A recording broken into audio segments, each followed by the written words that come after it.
Ahí. Entonces, ahora sí, vamos a dar comienzo a este nuevo encuentro de inspiradas, inspirados, inspirades, como cada uno se lo quiera apropiar. Para los que no me conocen, mi nombre es Carolina Testa y la verdad que tengo un enorme, enorme placer de darles la bienvenida a este encuentro. Inspiradas es una iniciativa que tiene como objetivo difundir el arte y la literatura hispanoamericana acá en Canadá, y si podemos promover este intercambio cultural con los países de nuestra amada Latinoamérica, con la cual tenemos mucho, mucho, mucho para ofrecer en estas actividades que nos incluyen a todos y a todas de forma gratuita y libre, y que si nos dejan abrir esa pequeña ventanita en sus casas y en sus corazones, nos gustaría inspirarlos a descubrir nuevas miradas, nuevas lecturas, nuevos cines, nuevos artistas, así que sean todas y todos súper, súper bienvenidos. Este encuentro, como les cuento siempre, sería imposible sin la colaboración y la generosidad absoluta de un montón de amigos y amigas de Inspiradas, como el Consejo Canadiense para la Herencia Hispana, el Spanish Center, la Universidad de York, y en este caso en particular, el Consulado General de Costa Rica acá en Toronto, y nuestros amigos fieles de Casta Latina, de Diálogos Online, de Correo Canadiense, que nos ayudan a difundir esto que hacemos con muchísimo amor. Hoy nos acompaña en esta charla, a pesar de que sea todo muy formal, le tenemos un gran cariño al Cónsul General de Costa Rica acá en Toronto, nuestro querido amigo Jorge Umaña. Bienvenido, Jorge. Te pasamos el micrófono y ahora sí, para que puedas dar unas palabras de bienvenida. Muchísimas gracias, Carolina. Gracias también a Macarena y a Anabel que nos acompañan. A todos los que están presentes, sinceramente estoy muy gratamente sorprendido porque veo que Costa Rica tiene más amigos de los que creí. Pero también... Los amigos de Inspiradas son tus amigos, Jorge, no te No, preocupes. a eso iba. Me quitaste el punch de la frase.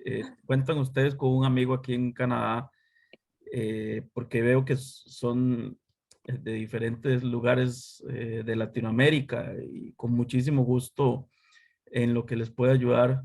Cuenten conmigo para eso, como lo hemos estado haciendo con Carolina, que a pesar de que ella usa la palabra imposible, yo diría que lo menos imposible de lo imposible es la participación del consulado, pero, pero lo hacemos con mucho aprecio porque sabemos el trabajo enorme que está haciendo Carolina desde Inspirados. Lo hacemos con mucho cariño también porque creemos desde el consulado en la difusión de la cultura latinoamericana. De allí que perdón, también quiero, si me permiten, destacar la presencia de una muy buena amiga, Gabriela Jiménez, costarricense de Vancouver, que la veo conectada y le agradezco muchísimo que haya sacado de su tiempo para esta actividad. Cuando tenía yo poco tiempo de estar aquí de cónsul en Toronto, y ustedes, hay una frase que dice: toda escoba nueva barre bien. Y entonces, bueno, yo siendo un cónsul nuevo, decía, bueno, pero ¿qué actividades hacemos? ¿Qué cosas podemos impulsar? ¿A quién tenemos con quién tenemos que aliarnos? Y en eso, bueno, ya fui conociendo a Carolina y el grandioso trabajo que iba haciendo. Pero también fui conociendo a una extraordinaria comunidad de costarricenses que radican aquí en Toronto. Y una de esas personas fue la señora Anabel Aguilar Brayley, espero haber dicho bien el segundo apellido, que en una conversación estuvimos pues peloteando ideas, dándonos algunos consejos, ella hacia mí más que todo por sus años de experiencia y su edad. Y se nos ocurrió la idea de apersonarnos y acercarnos a Carolina y también de llamar a la ecuación a nuestra querida escritora Macarena, de quien había escuchado muchísimo, y no soy yo el que voy a referirme a su hoja de vida, pero había escuchado mucho de su trabajo y había leído mucho, pero no había tenido la oportunidad de conocerla. Entonces, esta actividad, eh, a la vez que me permitió acercarme y apoyar trabajos e iniciativas de índole extraordinaria como Inspiradas, también me sirvió para acercarme a una hoy muy querida, a quien considero muy querida amiga, Anabel, y me sirvió, por si eso fuera poco, para conocer por fin a una inspiración literaria costarricense como Macarena. Y si todo eso fuera no suficiente, todavía terminamos en una actividad como esta, dándole honra a una persona que en vida dio tanto a Costa Rica y que tampoco se le reconoció, que es, bueno, la escritora cuyo seudónimo es Carmen Lira. Y también esta actividad es muy importante porque estamos en el mes de la independencia de Costa Rica.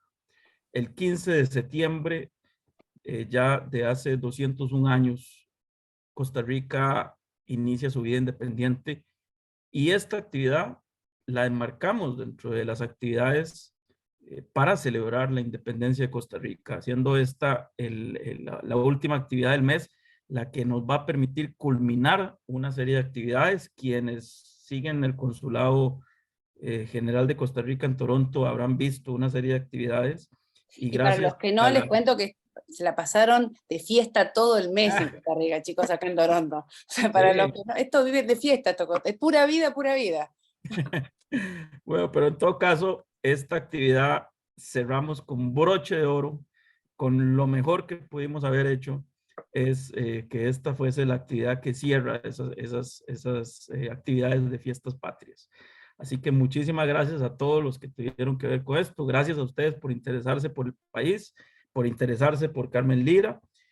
Quiero, antes de pasar la palabra, leer una pequeñísima frase de un libro que ella escribió, Los cuentos de mi tía Panchita, que es el que les van a pasar por ahí.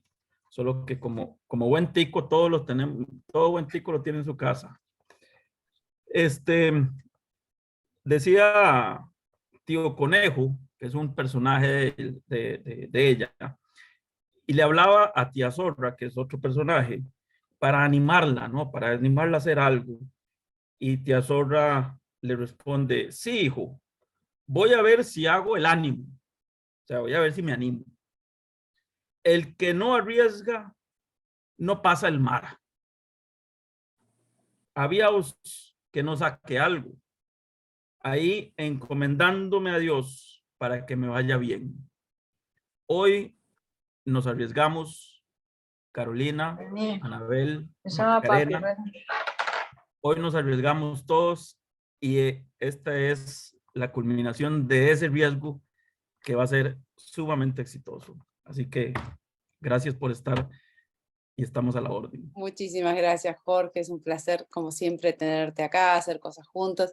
Y la verdad que llego al consulado de la mano de Anabel Aguilar, gran amiga, gran promotora cultural, que es la que nos da el pie inicial para armar esta charla. Anabel, una vez más, bienvenida a Inspiradas. Estás muteada. A ver. Estás muteada, Anabel Preciosa. A ver.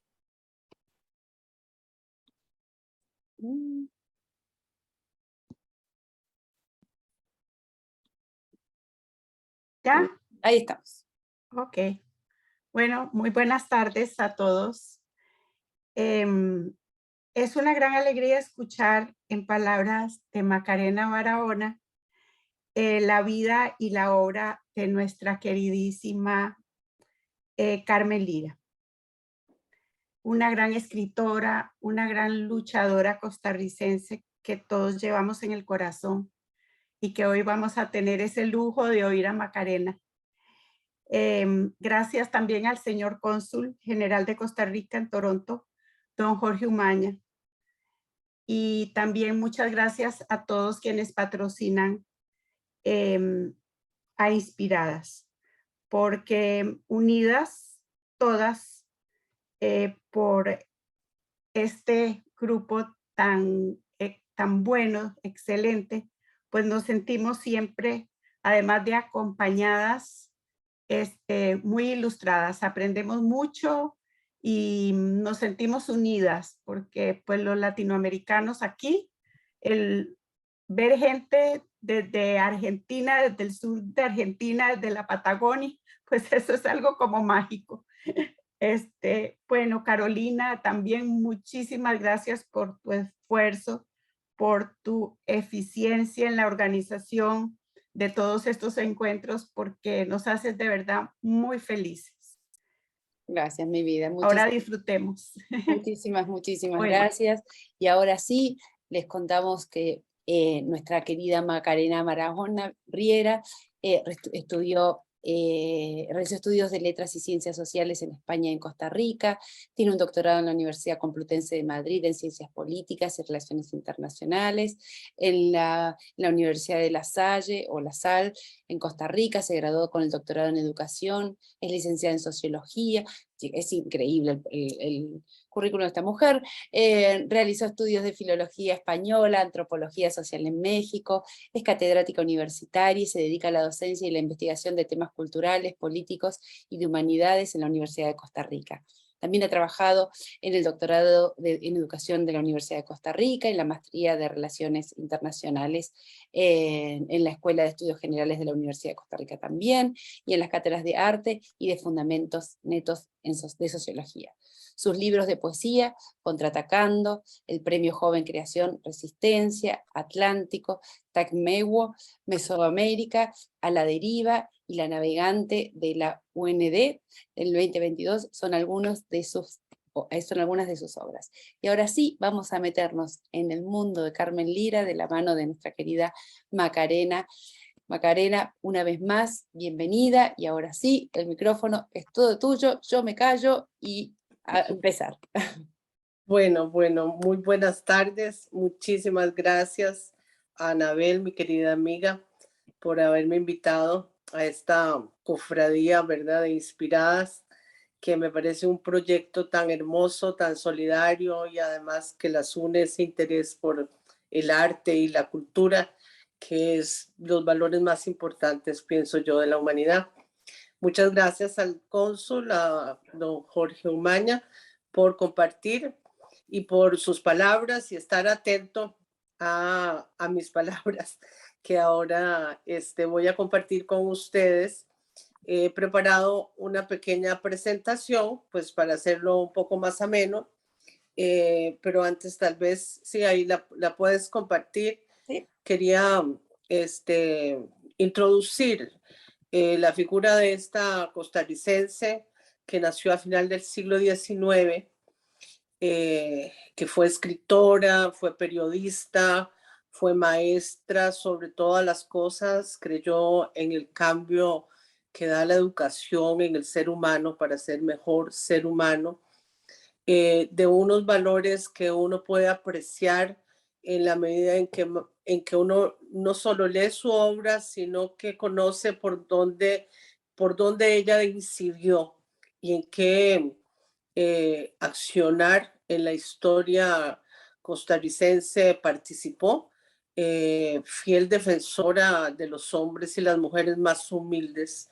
no solo de Costa Rica, digamos que hablemos de Mesoamérica, porque ella tuvo también una gran relación con México, no en balde.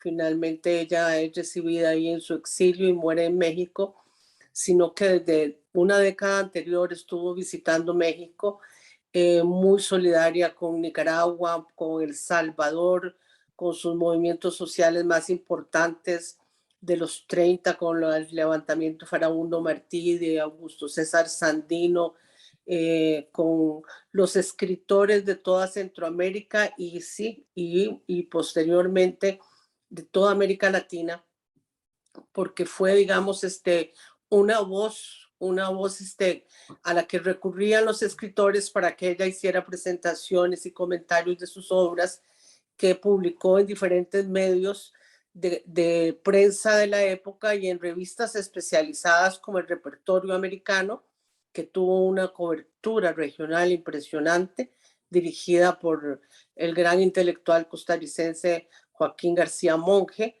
Toda esa colección de Joaquín García Monge se encuentra en internet y podemos buscar ahí todo lo que escribió Carmen Lira, que el otro día yo sigo investigando la vida de ella y contabilicé como 47 artículos literarios en el Repertorio Americano en los años en que ella publicó. Ella dejó de publicar como en los años 30, cuando ya 35, digamos, creo que es el último, escribiendo sobre la obra de argentinos, de colombianos, de uruguayos, de ecuatorianos, obras que esos escritores le mandaban a ella para que ella hiciera comentarios y los publicara. Es lo que seguimos haciendo los escritores, comentándonos unos a otros, ¿verdad? Nuestras obras, pues para darlas a conocer y para construir diálogos aún más, digamos, complejos. Bueno, esta foto de María Isabel encabeza la presentación. Ella se llamó así, María Isabel Carvajal Castro.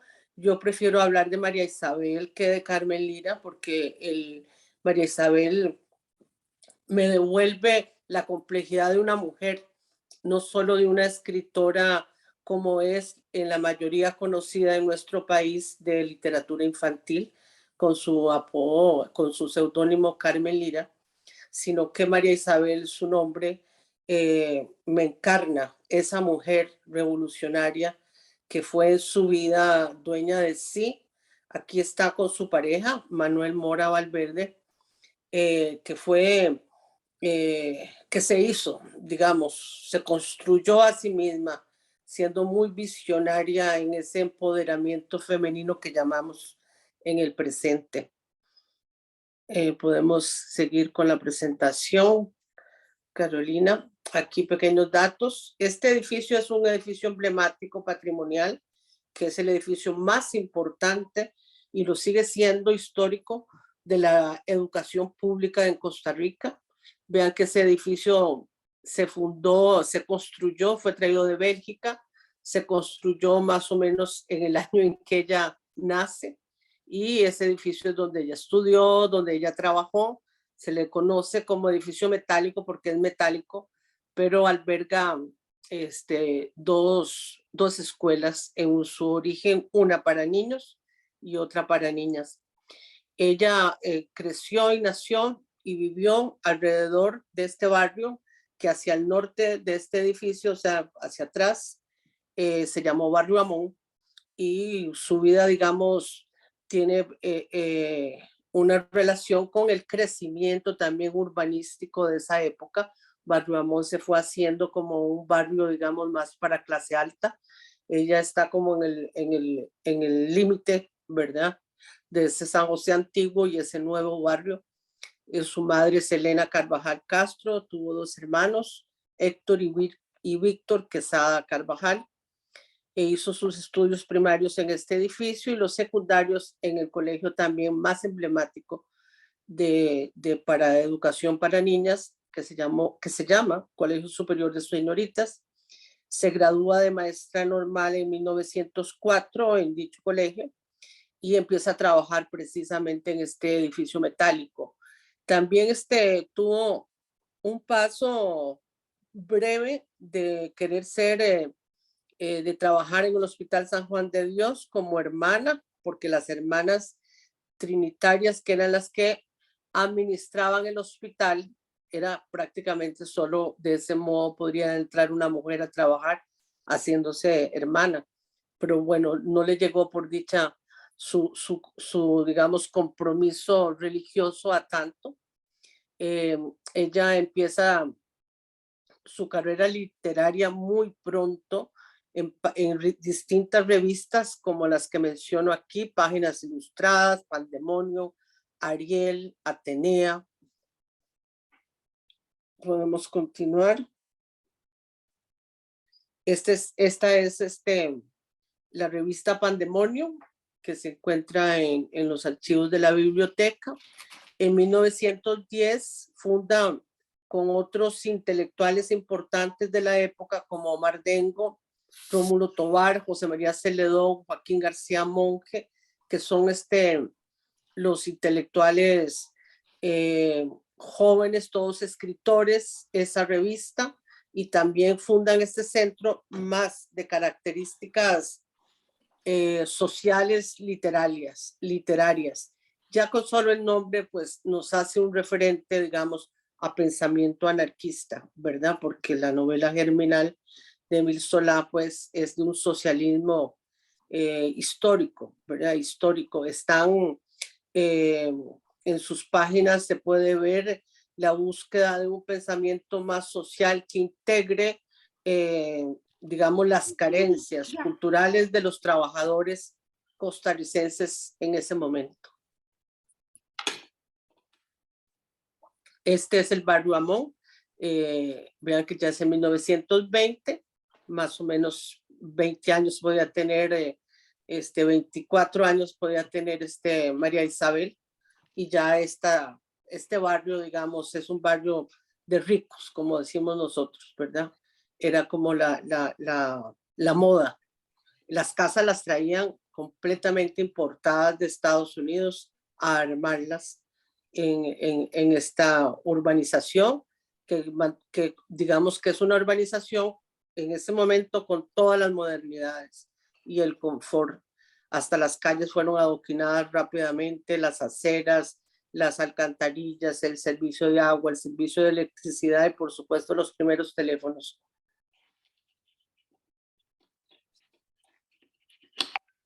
En 1913, aquí devolviéndonos un poco, ella ya maestra de niños, junto con estos intelectuales que había organizado el Grupo Germinal, se integran líderes obreros muy importantes históricamente como Félix Quesada y Gerardo Vega, y organizan el primer 1 de mayo en Costa Rica, en San José de Costa Rica. Ese primer 1 de mayo, esta es una foto muy histórica donde se concentraron en la sabana. Y se organiza como una gran fiesta. El discurso de María Isabel es un discurso hermosísimo donde expone la necesidad de la unión de los trabajadores y sus familias.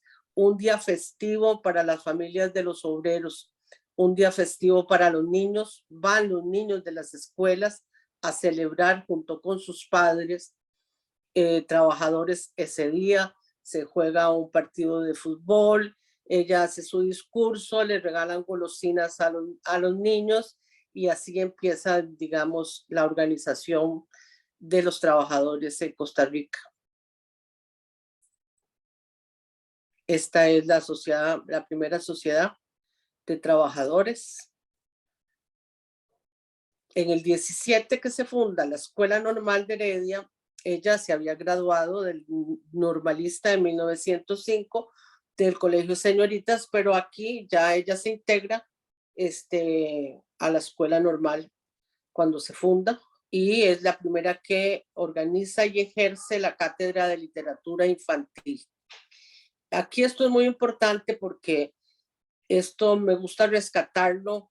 Ella consideró siempre que la educación preescolar y la educación para la niñez era lo más importante en una sociedad, porque era lo que le iba a dar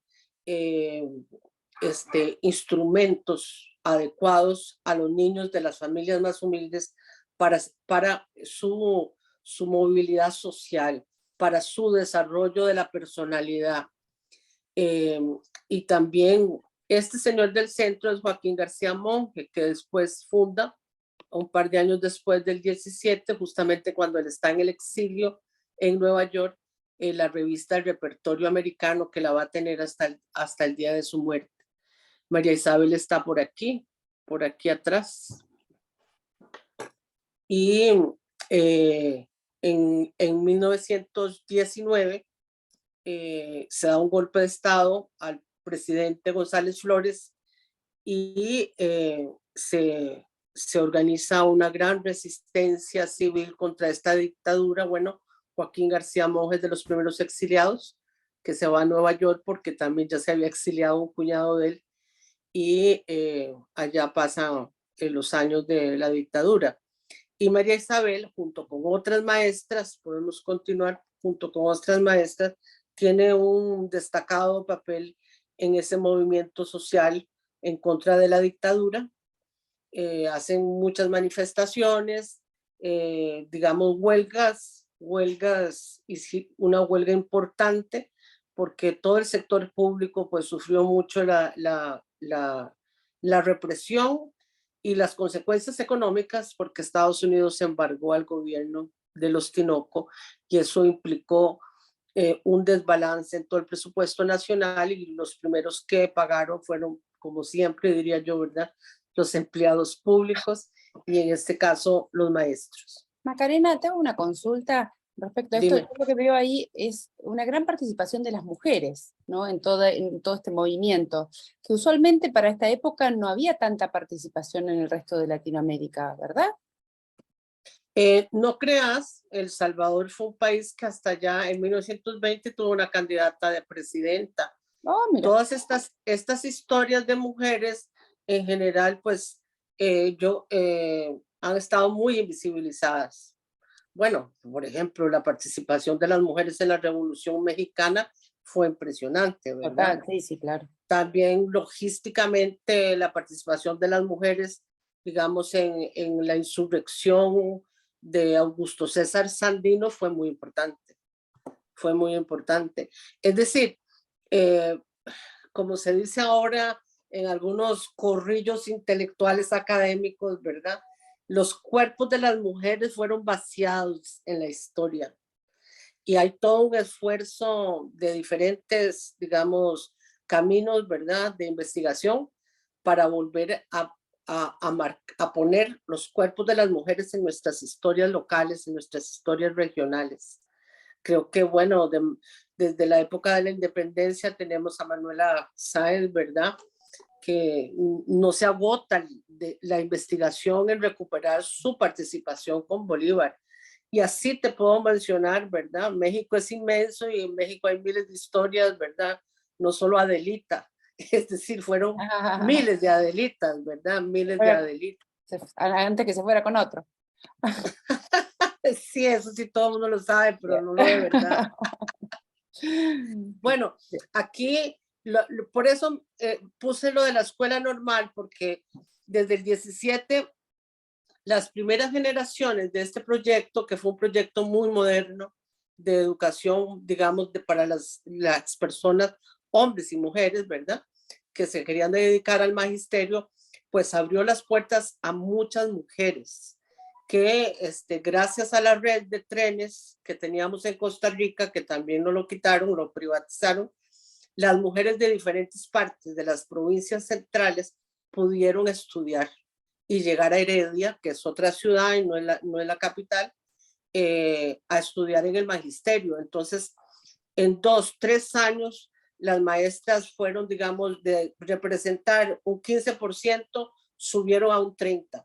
Y así, ¿verdad? Paulatinamente, mujeres que son de clase media baja, porque las que se iban a estudiar en general eran para ir a trabajar, no solamente para casarse y dejar su profesión, sino que iban a ser trabajadoras independientes, ¿verdad?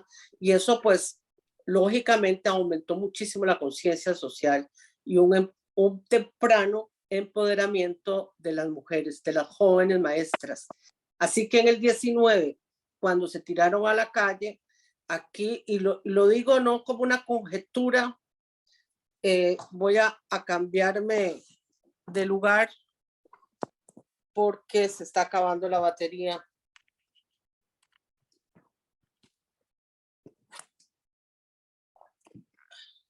Enchufar lo que tengas que enchufar, Macarena, nosotros te esperamos aquí Listo. atentos. Sí, solo que no sé cómo me voy a ver porque está muy bajo, que el cable es pequeño. Sino por testimonios de las primeras graduadas que he leído. Esas estudiantes participaron como estudiantes en las marchas más importantes en contra del Tinoco. Esto, digamos que queda como una génesis de los movimientos sociales urbanos muy importantes en la historia social de Costa Rica, y fueron más las mujeres que destacaron como líderes que los hombres. Entonces, si quieres continuamos, a María Isabel y a otras 3 mujeres, otras 3 mujeres fueron, digamos, que solicitaron cuando cambió el gobierno finalmente becas, y son las primeras mujeres becadas por el gobierno de Costa Rica a especializarse en educación.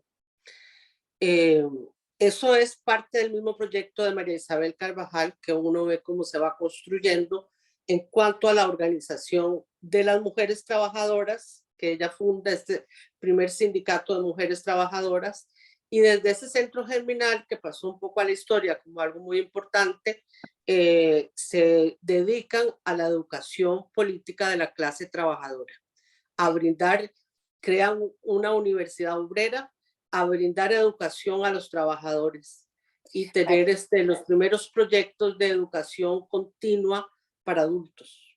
Macarena, ¿y ya en esta época ella ya comienza a escribir? Sí, no, ella ya había empezado a escribir desde sus primeros escritos al principio del siglo XX, en ese periódico que había mencionado yo, La Ilustración.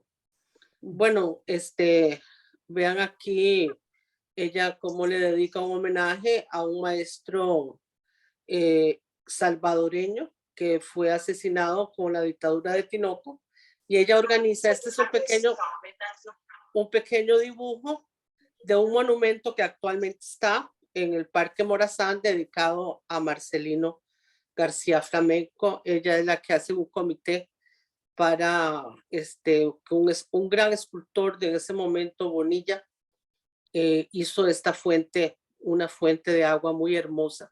Está aquí con caritas de niños, es una fuente eterna, digamos, de agua. Ella se va a la Sorbona a especializarse en 1920 en la educación de María Montessori. Aquí podemos seguir. Que algún día me gustaría ver de qué manera ubico por lo menos los cursos en que ella llevó su paso, digamos, por la Sorbona. Eso sería una ilusión personal mía que tal vez se me haga. Estas son las otras compañeras, cada una se fue a un lugar distinto. Matilde Carranza se fue a estudiar filosofía y letras a Estados Unidos. Lilia González y Esther de Meserville. No, Lilia González, no, las otras no, y Lilia González fue a Inglaterra, y las otras, Esther de Meserville, Esther Silva y Amparo López Calleja, las quería mencionar porque fueron, digamos, compañeras de María Isabel en esas jornadas, que en realidad son, digamos, que lo que empujó casi también a los famosos revolucionarios del Zapuá para que se organizaran y entraran a pelear para que Tinoco se rindiera, como efectivamente fue después de una batalla muy cruenta en el Jobo de la Cruz de Guanacaste. Macarena, y en toda esta etapa donde ella empieza a realmente a involucrarse con un compromiso muy grande en todo lo que es el compromiso en la educación y en lo social, en los relatos o los escritos de ella se focalizaban en temas revolucionarios, en temas No, como... no, es muy curioso. O hace su literatura paralela a esto. Sí, ¿cómo? porque bueno, por eso les he insistido en no perder de vista, digamos, el inicio de María Isabel, porque no es que sea el inicio, sino que fue el continuo. yo diría que digamos como el esqueleto de toda su vida es la importancia de la educación para los niños. Ella en ese sentido fue una maestra profunda y ya digamos a final de la década de los 20 es que publica los cuentos de mi tía Panchita, que ya vamos, ya vamos a llegar ahí, porque ella regresa de París, funda la primera, digamos, escuela preescolar, como, digamos, una adelantada, ¿verdad? En cuanto a pedagogía, en la primera escuela preescolar en el centro de San José. Ese edificio donde se fundó está detrás de ese edificio metálico que les quise enseñar porque es todo un referente. Detrás de ese edificio, una gran casa que albergó un proyecto grande para niños de preescolar con toda la metodología. Ella se trajo de todo de París. Se trajo hasta juegos, se trajo todo lo que implicaba para prestos, todo lo que es preescolar para la metodología de Montessori. Creo entender, no he llegado al punto que en alguna parte hay cosas de estas que trajo Carmen Lira, de los juegos grandes para niños, y incorporó esa, digamos, revolucionaria metodología para que los niños de todas las condiciones sociales era público. Y entonces ella, ahí la podemos ver unos años muy tranquila, construyendo su gran proyecto de educación preescolar y escribiendo continuamente en la prensa. Ella escribía sobre literatura, ella escribía comentarios a exposiciones de artistas, de pintores, de escultores, comentaba obras de otras personas y tenía una pluma súper agradable, con humor y muy inteligente, obviamente. Este es un discurso hermosísimo que dijo en el funeral del doctor Moreno Cañas, don Ricardo Moreno Cañas, que era un diputado y un famoso doctor también que estudió en París, por cierto, que fue asesinado. Es como un asesinato político de esos misteriosos que hay en tantas partes, ¿verdad? Ese señor iba a ser el candidato a presidente y fue asesinado antes de eso. Un hombre muy antiimperialista. En esa época, el pensamiento antiimperialista era lo que unía a muchísimos intelectuales, precisamente por las invasiones de Estados Unidos en Centroamérica y en el Caribe. Se construyó un pensamiento antiimperialista profundamente americanista, siguiendo sobre todo la influencia de Martí y constructor, digamos, de contenidos de soberanía nuevos para el siglo XX. Macarena, acá Silvana se pregunta para Macarena, ¿cuándo comienza a llamarse ella Carmen Lira y por qué? Aquí ya vamos a ver las primeras ediciones de 3 libros diferentes de ella. Ya contesto, sí. Las fantasías de Juan Silvestre, en una silla de ruedas. Este es un dibujo de un gran pintor. Lo quise poner porque realmente es muy hermoso. Lo vi en una exposición y entonces le tomé una fotito y ahí se los estoy obsequiando. Ella, como comenté, Joaquín García Monge fue muy amigo de María Isabel. Y en esa época, en los años 20, y antes, obvio, las mujeres no escribían en los periódicos con sus nombres. Todas usaban seudónimo. Esa era, digamos, la moda. La regla. La regla, exacto. Y más bien hasta hombres bandidos usaron nombres de mujeres para confundir. Son esos juegos del patriarcado, ¿verdad? Profundos. Y Joaquín García Monge se especializó también en cosas del magisterio en la Escuela Politécnica, me parece que se llama Universidad Politécnica en Santiago de Chile, y vivía entre una calle que se llama Carmen y otra calle que se llama Lira. Entonces, él le dijo en una carta, ¿por qué no usas este seudónimo, Carmen Lira? Porque él viajaba en el tranvía en el tranvía y vio el cruce de las dos. Eso después lo cuenta otro gran escritor que vivió muchos años en Chile, que se llamó Joaquín Gutiérrez. Y Joaquín Gutiérrez, que fue alumno de Carmen Lira en ese famoso edificio metálico, cuenta que cuando él fue la primera vez ahí a Chile, tomó el tranvía y vio los letreros, y él, que era un joven intrépido, fue y se robó los letreros de la calle y se los trajo a Carmen Lira Oye. en los años 30. ¿La fantasía de Juan Silvestre es su primer libro, Macarena? ¿Perdón?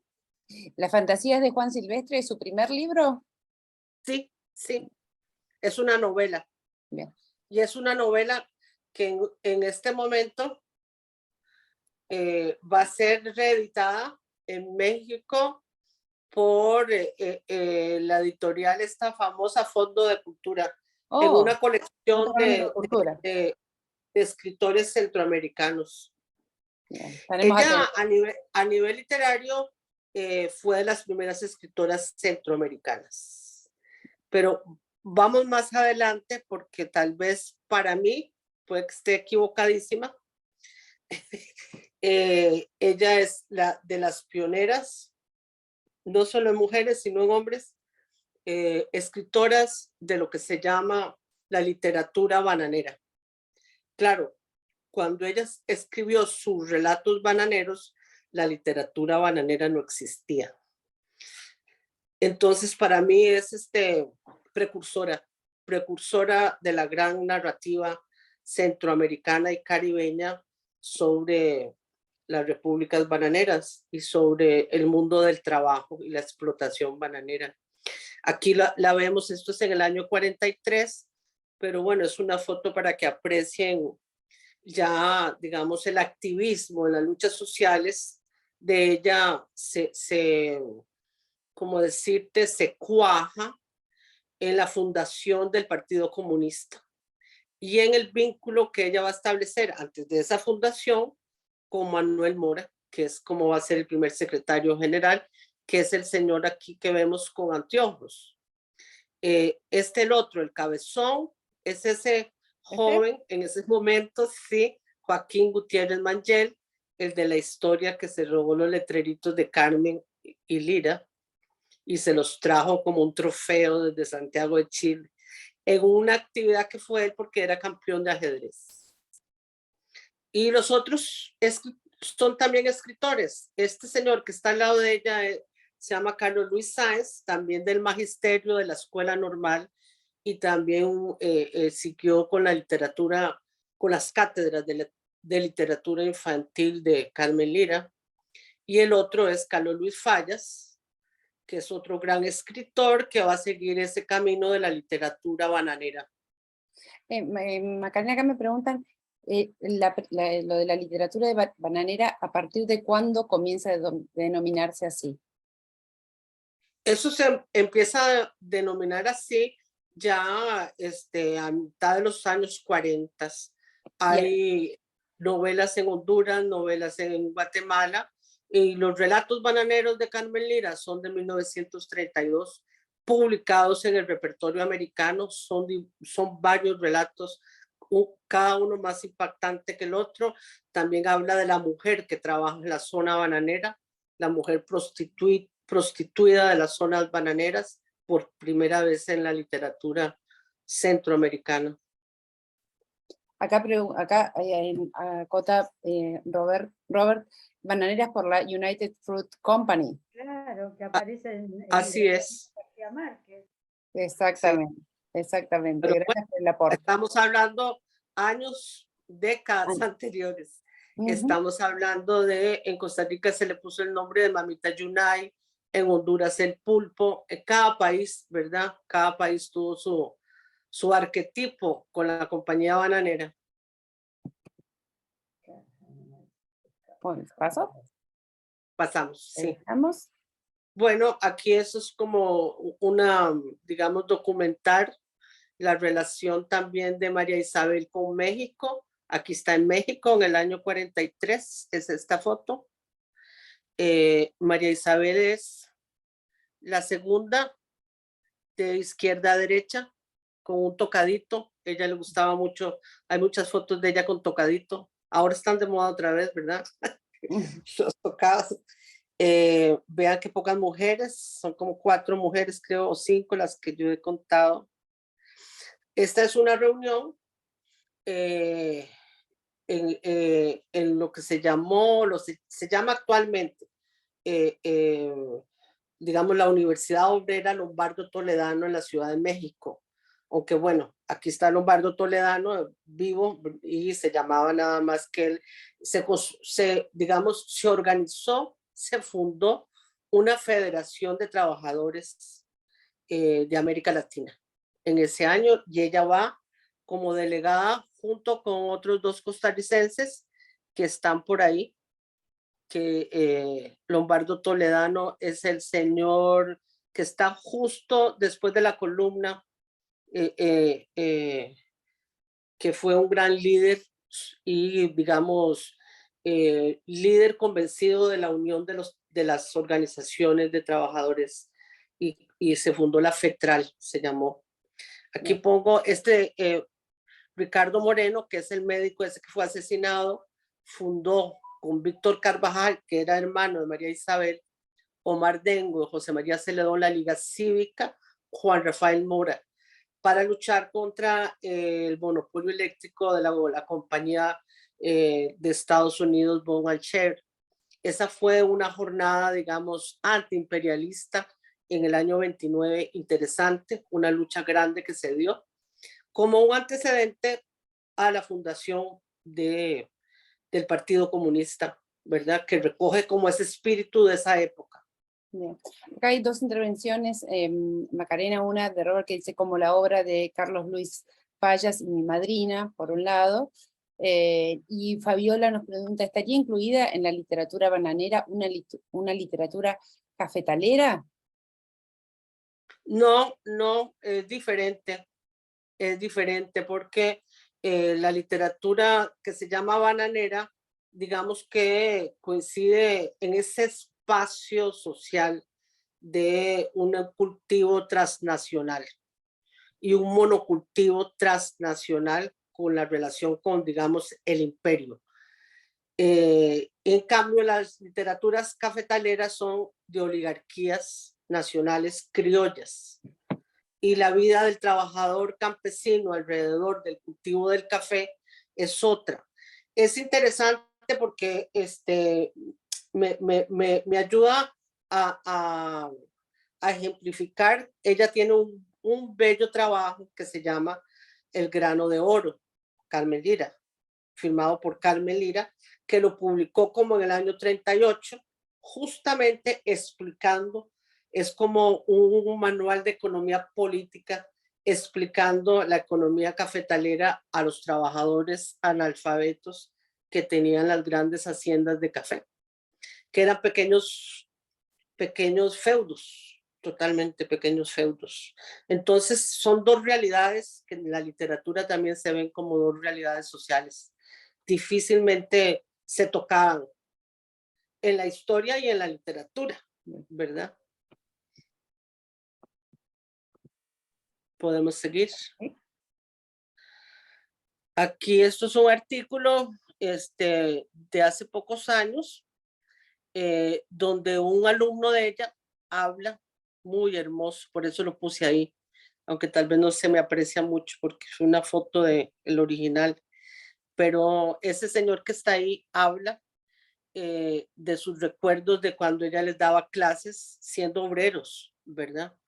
Siendo obreros. Aquí vean las palabras de Carmen Lira, a ver si las puedo leer. Yo no tuve hijos, pero amo a mi partido como... Ay, no logro. ¿Lo puedes ver mejor? A ver si lo podemos ampliar un poquitito esto. Yo no tuve hijos, pero amo a mi partido como se tiene que querer a un hijo. Mi partido, el Partido Auténtico del Pueblo de Costa Rica, con dirigentes que no lo han traicionado nunca a pesar de lo que dicen las calumnias de los poderosos, de los envidiosos, de los incomprensivos y de los ignorantes. Mi partido, que tiene un pasado, un presente y un porvenir. Yo me enorgullezco de su pasado y de su presente y tengo fe absoluta en su porvenir. Eso lo escribió en el 42, 43. Podemos seguir. ¿Sí? ¿Qué pasa? Esto es una foto también muy bonita en la casa de ella, ahí en Barrio Amón.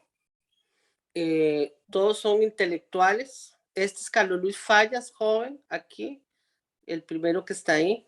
La otra señora es Luisa González, otra escritora, Margarita Castro, Matilde de Bueno, esta señora, aquí está María Isabel, y el señor este se llama Juan Moscoa, y el niño, por ahí también dice el nombre del niño, que era como un sobrino de ella. Aquí está con Lombardo Toledano, el de la izquierda, no, de derecha a izquierda, este es Lombardo Toledano. Manuel Mora, María Isabel y Luis Carballo, un abogado también diputado del Partido Comunista.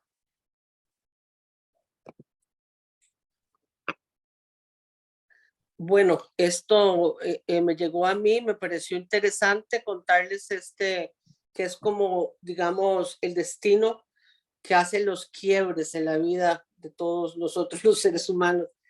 Ella es despedida de la escuela normal y del magisterio, del Estado, en el gobierno de León Cortés. El gobierno de León Cortés pasó a la historia por ser un gobierno autocrático, de corte fascista, era simpatizante de Hitler y súper represivo.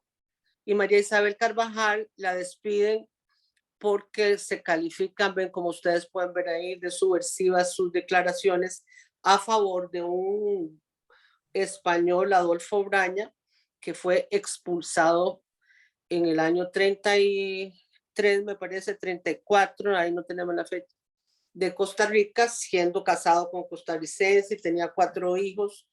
Era el primer municipio del Partido Comunista en la municipalidad de San José.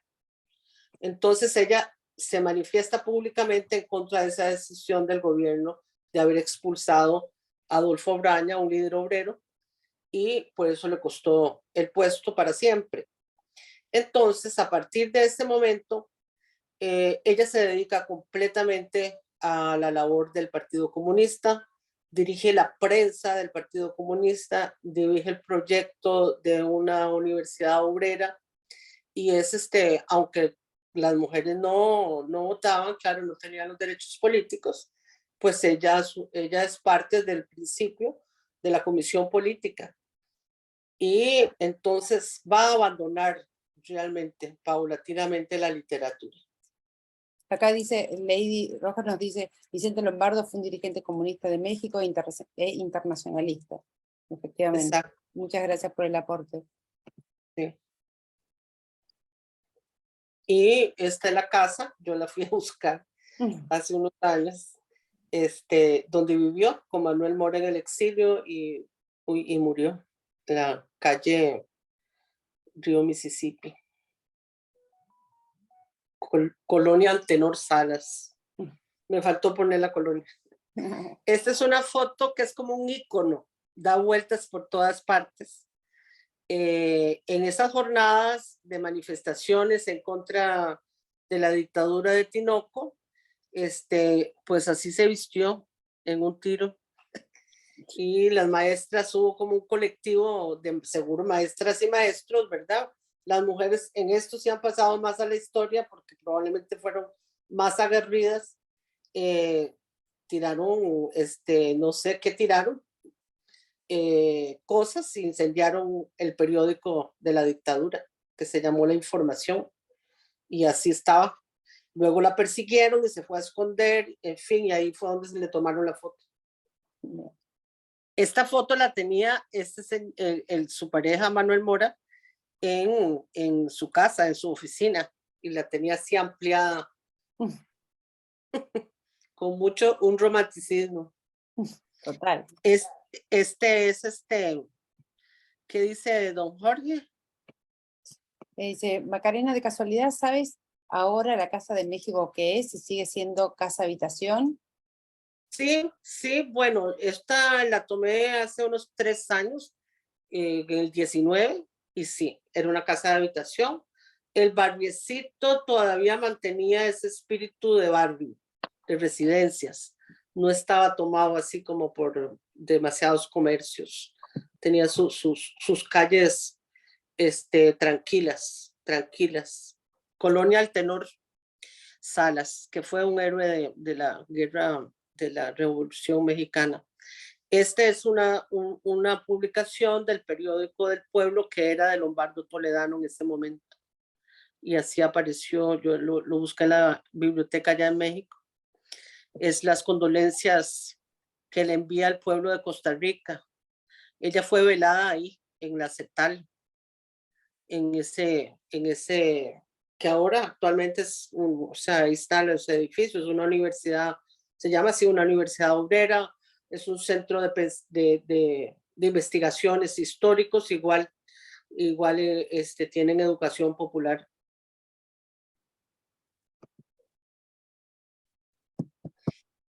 Lo que sí quería comentar es que en esas condolencias igual la ponen como una gran escritora, que había estado en México año y medio viviendo, y le dan, digamos, como un lugar latinoamericano, como escritora y como líder política. Esto es importante porque de esa época, como mencionaste, Carolina, las mujeres líderes no aparecían, ¿verdad? No aparecían en la prensa, eran invisibilizadas constantemente, que no tenemos voces de mujeres líderes sindicales, que habiendo tantas organizaciones, por supuesto que las dirigían las mujeres, siempre han pasado a la historia los varones. Y aquí en estas condolencias podemos hacer un buen análisis, digamos, de contenido, ¿verdad? Donde sí la rescatan como una líder política y una gran escritora. Otra mujer dice. Invisibilizada fue Emma Gamboa. Sí, pero totalmente estoy de acuerdo con sus grandes diferencias, ¿verdad? A mí lo que me gusta de todas estas charlas es que uno realmente desde una ignorancia enorme de lo que nos ha pasado en la historia de Latinoamérica, se va enterando de todos estos nombres que después empiezan a resonar en otros lugares, ¿no? Acá Lady Rojas también dice, Magda Portales, la escritora política de APRA, peruano que publicó El imperialismo, viajó a países de Centroamérica, y ¿sabés si tuvieron contacto?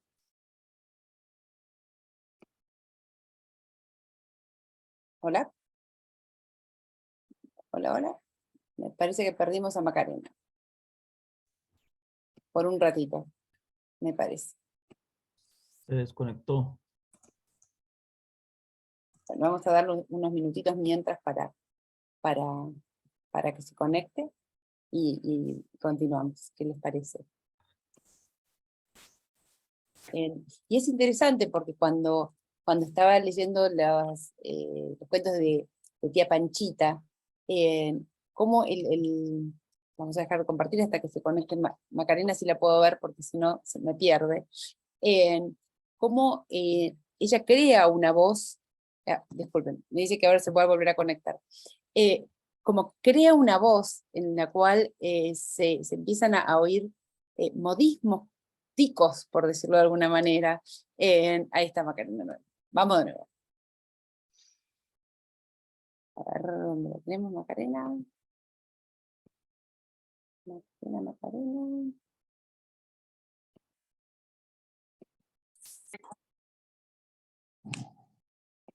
Hola.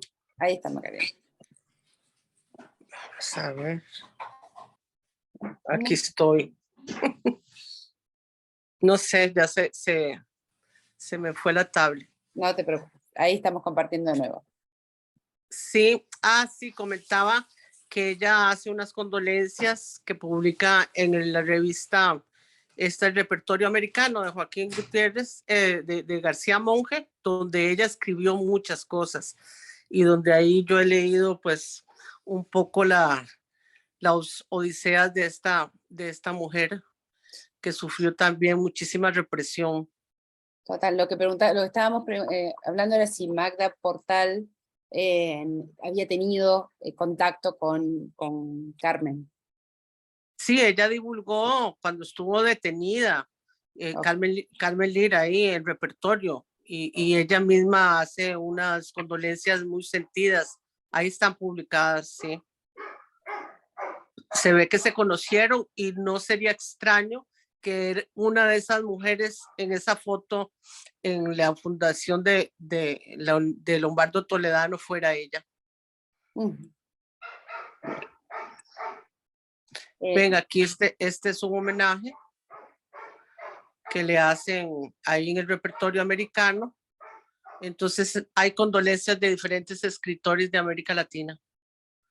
Es todo un suplemento. Ahí pueden ver poemas, sí. Esto después lo vamos a compartir, no se preocupen, así lo pueden tener y lo pueden chusmear Sí. con detenimiento. Esas son fotos del funeral. Uh-huh. Aquí el de la izquierda que aparece es el hermano. Bien. Una de las cosas que está preguntando, alguien está con... Una de las cosas que está preguntando Virginia, y que me parece muy interesante, es esto de que si María Isabel articulaba política y la literatura, y si esto impacta en las letras de Costa Rica. ¿Sientes que ha impactado en las letras costarricenses? Sí, bueno, digamos que su discípulo ahí número uno con el, digamos, literatura bananera, como se llama, o realismo socialista, es Carlos Luis Fallas, que ahí lo pudieron apreciar en la casa de ella. Ella es la que le corrige y hasta le da el título de su novela, digamos, más bananera, que es Mamita Yunay.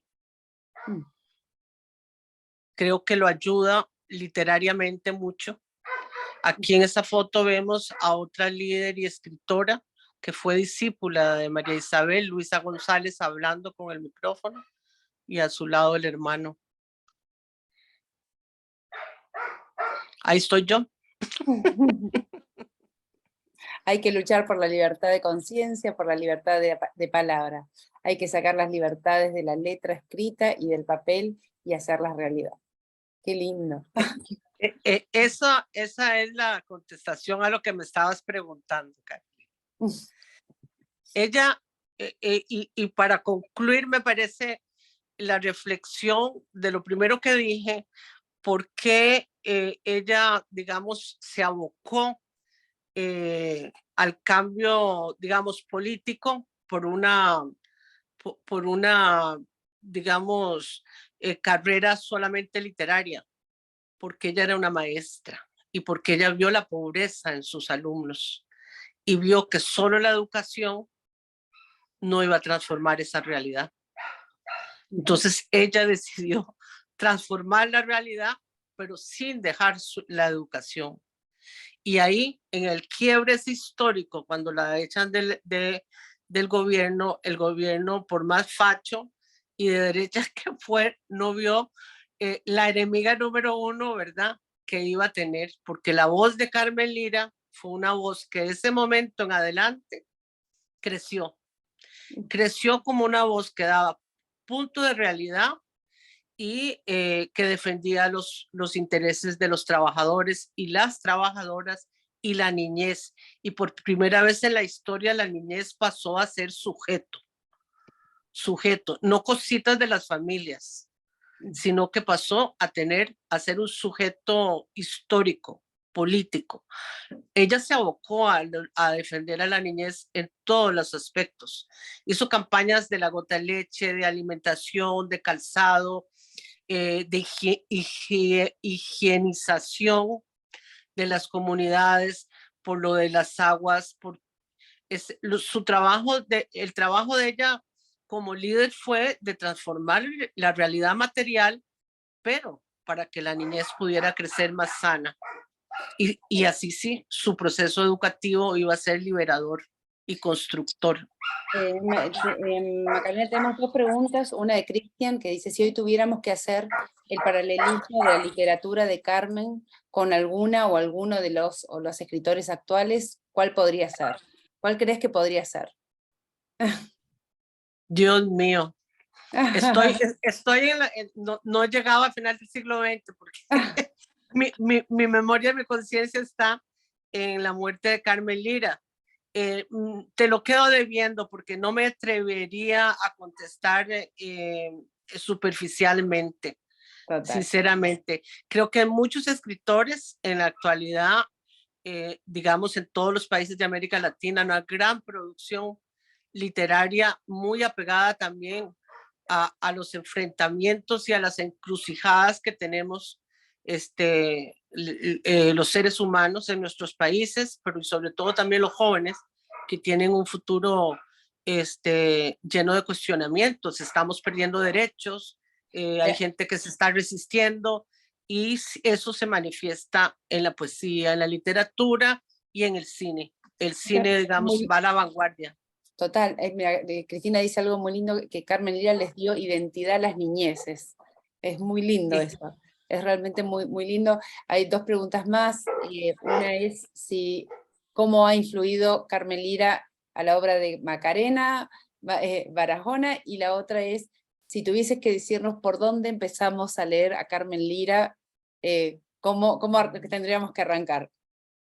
Bueno, hay un libro que son relatos escogidos, donde se encuentra de la editorial Costa Rica, y no está todo, pero sí cosas muy importantes, interesantes de literatura y de artículos de prensa.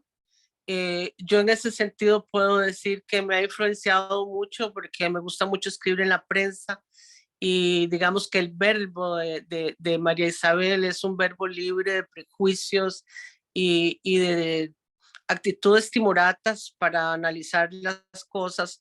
Entonces, eso me ha entusiasmado y me ha estimulado también para escribir yo de mi forma, con mi palabra, pero tratando de ser libre y sincera. Muy bien, muy bien. Acá me preguntan ¿cuál fue la última obra de Carmen Lira que escribió? Yo creo que la última obra no la escribió, no la publicó. Sí sé por la memoria que le dejó a Manuel, que Manuel lo cuenta, que él mismo le estaba pasando a máquina para hacer una reedición de Una silla de ruedas en México. Ahí ese es otro pendiente que yo no conozco si fue reeditado en México o no. He hecho varios intentos con gentes para que me ayuden, pero bueno, esas investigaciones así de hormiguita, creo que solo los apasionados como uno logran llegar al final, ¿verdad? Porque no son fáciles. No, creo que ella se merece una edición, digamos, de su obra de prensa. Creo que es una de las acá Anabel la está recomendando, exactamente. Así, una de las pioneras en prensa política, como mujer, con su seudónimo Carmen Lira. Precisamente por eso, y como sufrió el exilio y sufrió el ostracismo y la Guerra Fría todavía la enterró aún más abajo, ¿verdad? En los años 50, 60, 70, que se ha construido una Carmen Lira nada más en base a sus aportes por ejemplo, en los cuentos de mi tía Panchita. Y toda su obra, pues, digamos, su obra en general, pues la gente no la conoce. Menos la visión de una revolucionaria, así como le puse yo a esta charla de hoy, una mujer revolucionaria de los años 40. Acá hay dos comentarios. Jorge, te están invitando a implementar publicación de la obra completa de Carmen.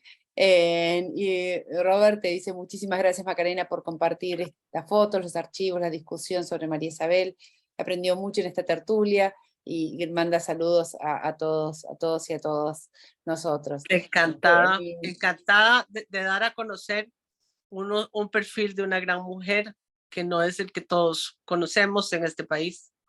No, por eso para nosotros teníamos mucha ilusión con esta charla, porque era dentro de la literatura, y una literatura muy particular, porque de algún modo era un compromiso social y político muy contundente, y de repente escribir cuentos para chicos, ¿no es cierto? Entonces, en ese mundo de las infancias y de los compromisos, era una transversalidad que resultaba muy interesante y también ver de dónde venía todo esto, ¿no? Todo esto que estás contando, Macarena, con tanto detalle, con tanta investigación de esta vida trazada por tantos acontecimientos muy contundentes, ¿no? Digo, hablamos de sindicatos, hablamos de fundación de partido, hablamos de fundación de escuelas, de universidades. Digo, no son cosas menores para una época en la cual la mujer realmente le tocó sí, también fundó un comité que fue muy importante en la época en apoyo a la República Española, con la Guerra Civil Española, y por supuesto también por la paz, cuando la Segunda Guerra Mundial, es que le tocó, digamos, la primera parte del siglo, que fue muy, muy llena de acontecimientos, tanto regionales como, ¿verdad?, mundiales. Y algo también que les dejo como de tarea, que hay un cuento genial. Son muy obedientes acá en Inspiradas. Sí, que se llama Ramona. Sí, que se llama Ramona. Es un cuento de una literatura urbana incipiente en Costa Rica y sobre la violencia contra la mujer, también por primera vez en la literatura costarricense. Se llama Ramona y estoy segura que por ahí les va a aparecer. Es un cuento pequeño para que vean la destreza literaria que tuvo María Isabel. Bueno, si no, me comprometo a mandárselos, no sé si esta noche, pero por ahí entre mañana y pasado prometo mandarles a Ramona. Nos quedan aún unos minutitos más, si alguien quiere compartir, hablar, preguntar, más que bienvenidos, levantan la manito. Sí, Lady. Estás muteada, mi vida. Ah, muy bien, gracias. Sí. Bueno, primero quisiera felicitarla a Macarena, porque yo en el Perú he intentado también, a partir del siglo XIX, despolvar en realidad las bibliotecas donde se encuentran los libros de muchísimas escritoras, como ponía ahí en uno de los puntos, tanto las educadoras, pedagogas, como también las feministas, que combatieron tanto desde el punto de vista político, cívico, para reivindicar los derechos de los más desatendidos de la sociedad peruana y latinoamericana. Por eso era mi pregunta sobre Magda Portal, porque Magda Portal, justamente con Aya de la Torre, funda el partido del APRA en el 18, bastante temprano, y ya a partir del 24 comienza a hacer una gira internacional y presenta justamente en Costa Rica y en otros países como Guatemala de América Central su libro El antiimperialismo. Entonces, estas ideas que normalmente, sobre todo las que tuvieron una conciencia rebelde contra las dictaduras de sus países, se va a hacer huella en los ensayos, en los artículos periodísticos que circularon muchísimo en esa época, ¿no? Tal vez de manera clandestina o tal vez justamente a través de los partidos, ¿no? Y que de alguna manera también encontraron bastante resistencia de los propios líderes machistas dentro de los partidos políticos. Y por eso quisiera felicitarte, porque sé que es una tarea ardua, pero tenemos, me parece, ese deber de continuar el trabajo para darlas a conocer para que de alguna manera se entienda que las naciones no se fundaron al margen de la participación valiente de estas mujeres heroicas, porque muchas de ellas, como María Jesús Alvarado, como Magda Portal, fueron encarceladas justamente por su compromiso que tuvieron con los sectores obreros, con los sectores de trabajadores, y sobre todo para darles la voz a las mujeres que no lo tenían en absoluto. Entonces quiero felicitarte una vez más y me encantaría tomar tus apuntes para poder intercambiar, porque he escrito también numerosos libros y artículos sobre la participación de las mujeres del Perú, con trascendencia también en las Américas, ¿no? En general. Pues muchísimas gracias. Y sí, quería comentarle que María Isabel fue parte de una, no sé, ahora no recuerdo bien cómo se llamaba, pero como un comité filial que se fundó del APRA. Ella fue parte de ese proyecto, digamos, político en su momento. Y el nombre, esta señora Magda, escribió también mucho ahí en el repertorio americano.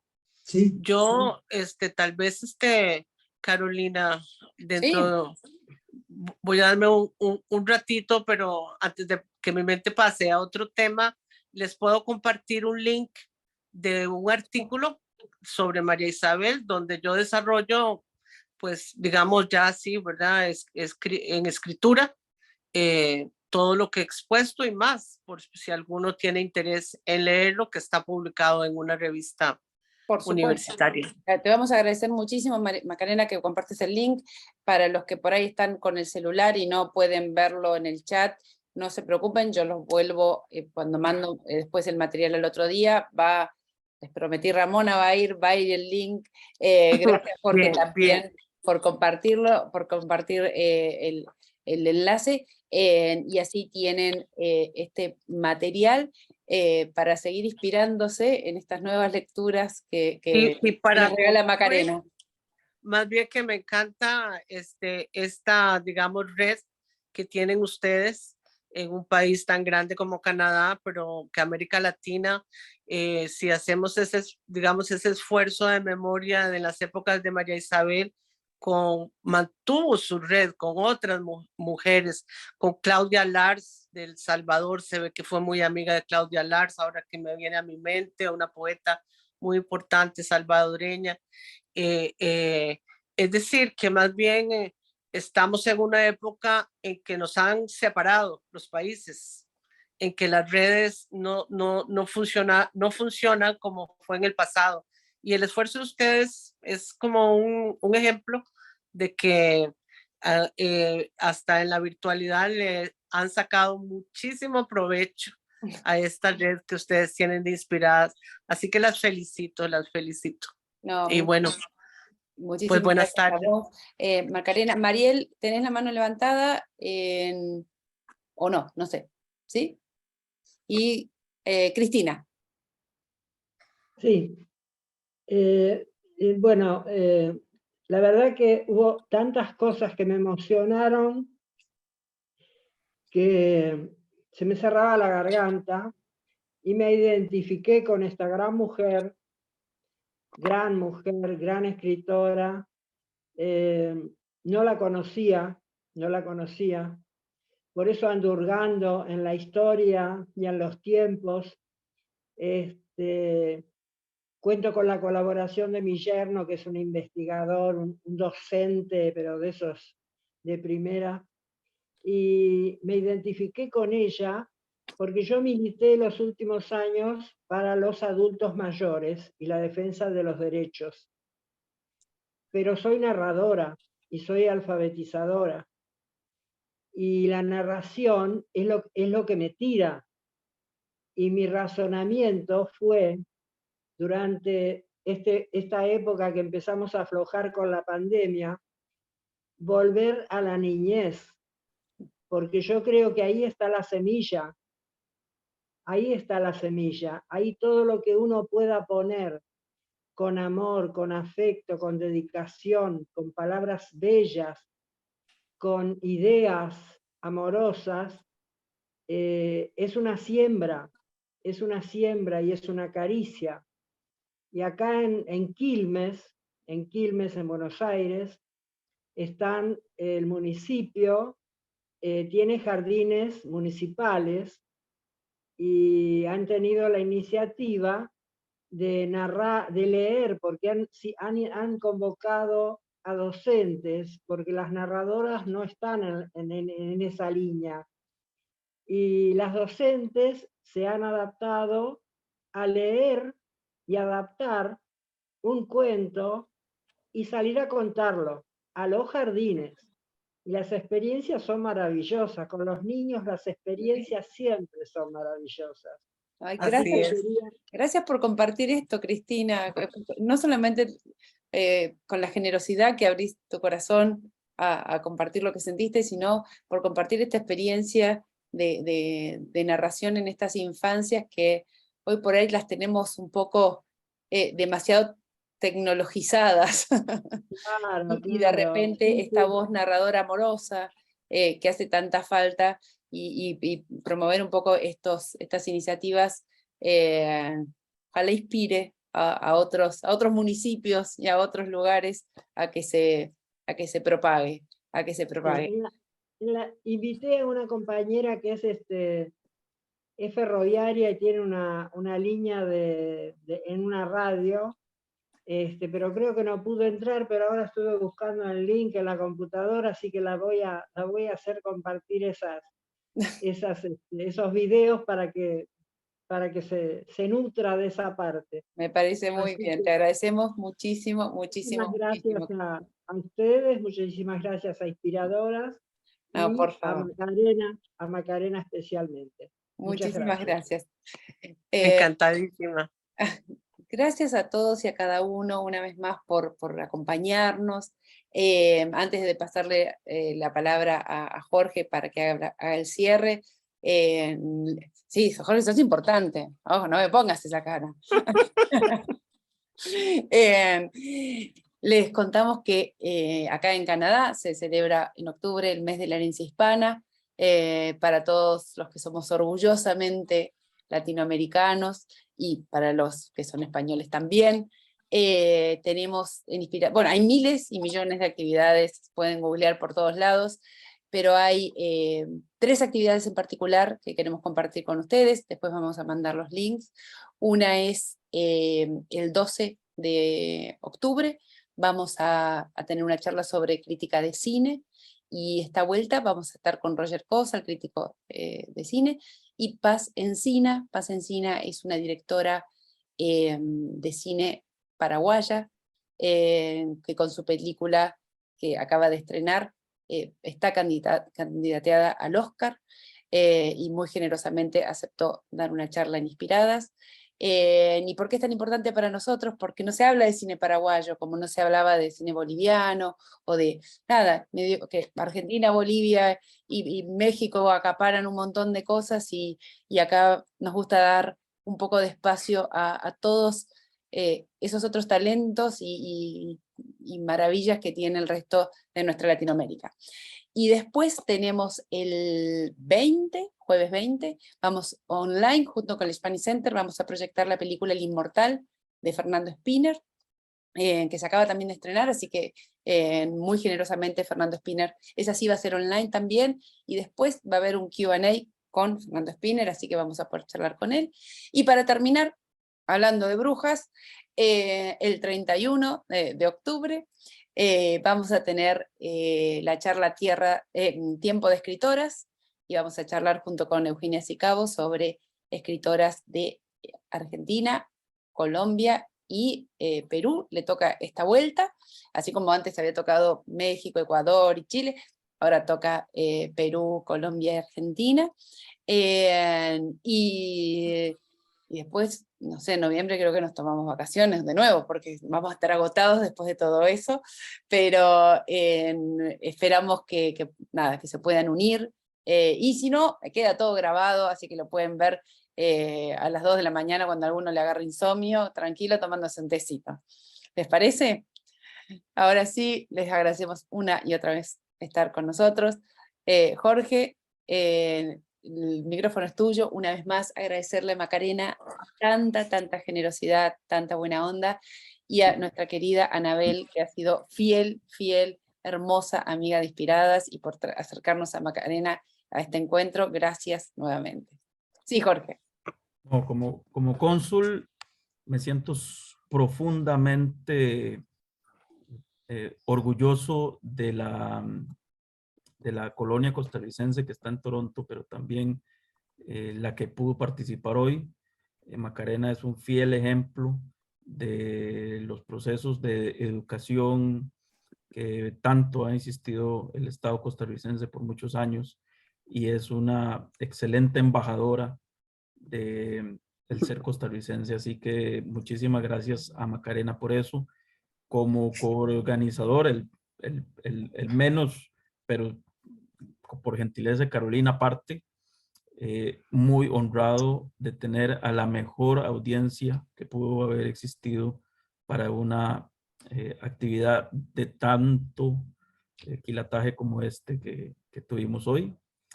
Y como persona, muchas gracias a todos, a Carolina y a Anabel en especial, pero a todos por estar. Y recuerden, como dijo doña María Isabel Carvajal, parafraseando a tía Zorra, el que no se arriesga no pasa el mar. Muchas gracias.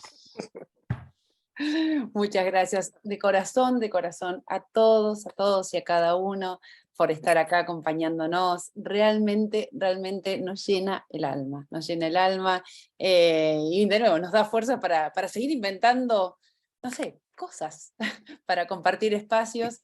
Los esperamos en cada uno de los encuentros. Norberto, te contesto por privado, y les compartimos entre hoy y mañana más material para seguir inspirándonos en Carmen Lira o María Isabel, como le gusta llamarla a Macarena. Gracias, Macarena, nuevamente. Jorge, como siempre, un placer compartir espacios con vos y trabajar juntos en esta Canadá que es tan lejana y tan cercana a la vez de nuestra amada Latinoamérica. Gracias de corazón a todos y a cada uno. Hasta luego. Hasta luego, mi vida. Chao, hasta luego, gracias. Hasta luego.